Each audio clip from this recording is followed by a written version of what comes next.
What's up guys? So quick demo lang tayo ng actual ilaw ng Lobo L7 na kinabit ko dito sa Sontes 400G ko. So yan, nandito ako sa parking. So as you can see guys, yan, pag-start natin, yan. Start natin yung Sontes. Okay. May kasama na siyang ilaw. So yung ilaw niya malakas naman. Nakita niyo yung white. So ito yung ilaw na kinabit kong Lobo. Yan yung low. Ayan yung high. Low, high. Tapos na-a-adjust yung ilaw. Ayan. Kinakabit ko lang dito. So nalalakasan, nahihinaan.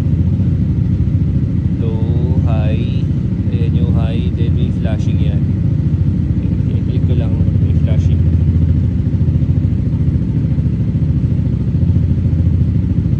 So yun. Then may mga modes din to. So hold nyo lang, blinking and everything. Pero pinakita ko lang kung gaano kalakas yung kung gaano ilaw niya. Ayan lang, high, taas.